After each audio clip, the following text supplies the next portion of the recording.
In the context of global health, developing regions are frequently associated with acute infectious disease crises. Healthcare facilities in these areas often encounter high patient volumes due to communicable diseases.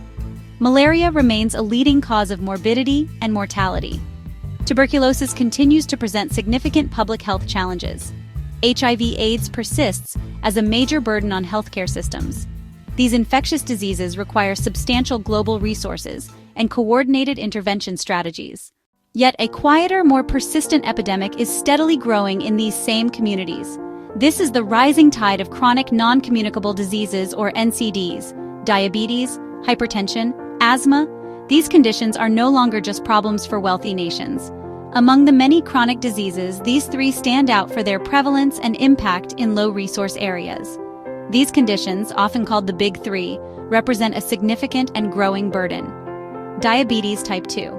Once considered a disease of affluence, its rise is now fueled by global changes in diet, increased consumption of processed foods high in sugar and fat, and more sedentary lifestyles. For a person in a rural village, managing diabetes is a complex daily task.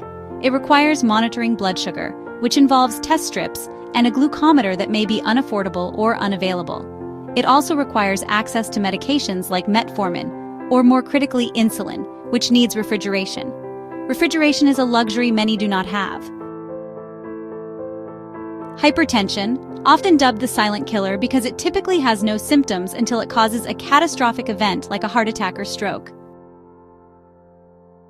The World Health Organization estimates that over 1.28 billion adults worldwide have hypertension, with 2/3 of them living in low and middle-income countries. The tragedy is that hypertension is relatively simple and inexpensive to manage. The challenge lies in detection and consistency. Many people don't know they have it until it's too late. Regular blood pressure screenings are not a routine part of life, and even when diagnosed, the idea of taking a pill every single day for the rest of your life can be a difficult concept to adhere to, especially when you feel perfectly fine. Finally, asthma. For a child with asthma in a low-resource setting, an attack can be a terrifying and life-threatening experience. The path to managing a chronic disease in a low-resource setting is filled with formidable obstacles. The first and most obvious barrier is the scarcity of healthcare professionals.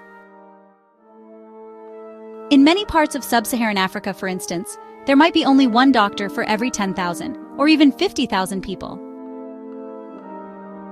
This severe shortage means that patients face incredibly long waits and doctors have minimal time with each person.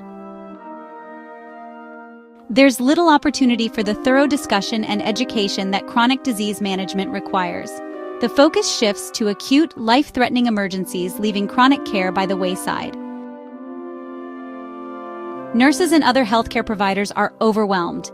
Even if a patient manages to see a healthcare provider, the next hurdle is the lack of essential medicines and diagnostic tools.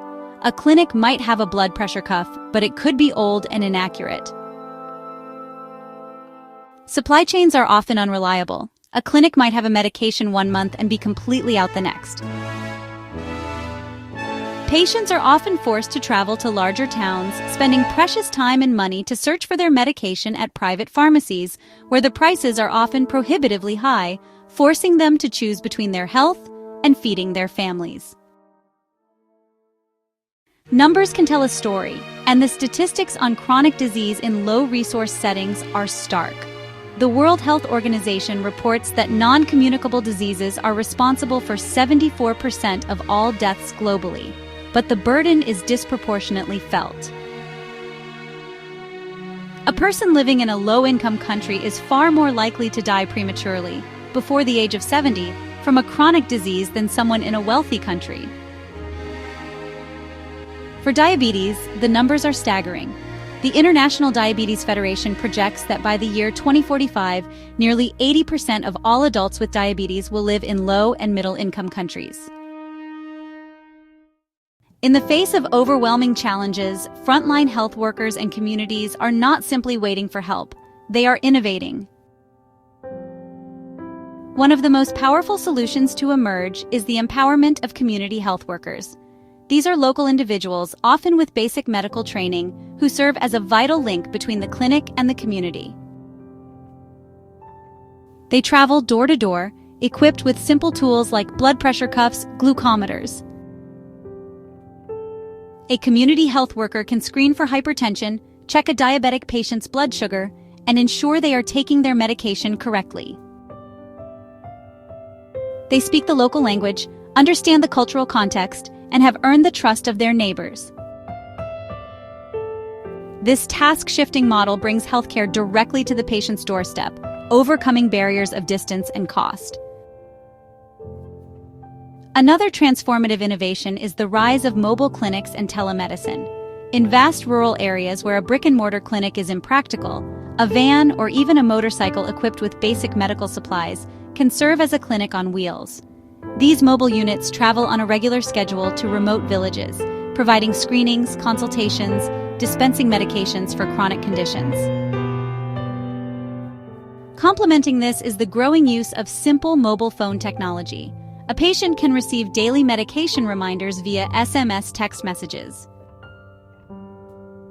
A community health worker can use a smartphone app to record a patient's data and send it to a supervising doctor in a central hospital for review, allowing for expert oversight without the need for the patient to travel.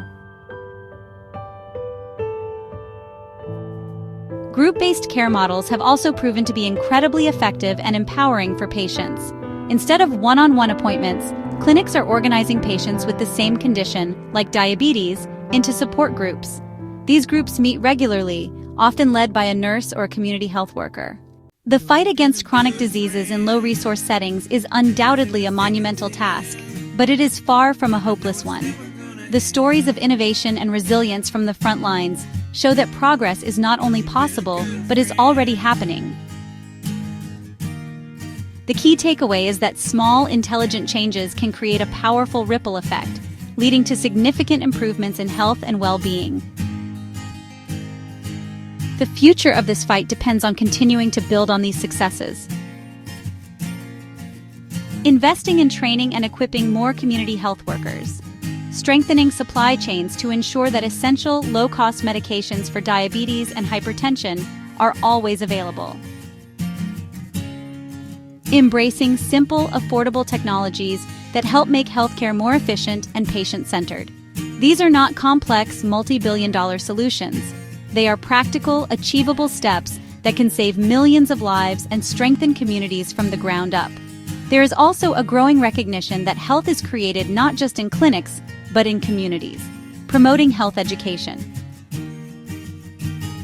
Encouraging healthier diets with locally available foods, creating safe spaces for physical activity.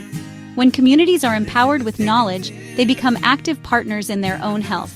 The group care models show us the power of social connection and peer support in helping people manage their conditions successfully. This shift from a purely clinical focus to a holistic, community-based approach is where the greatest hope for sustainable change lies.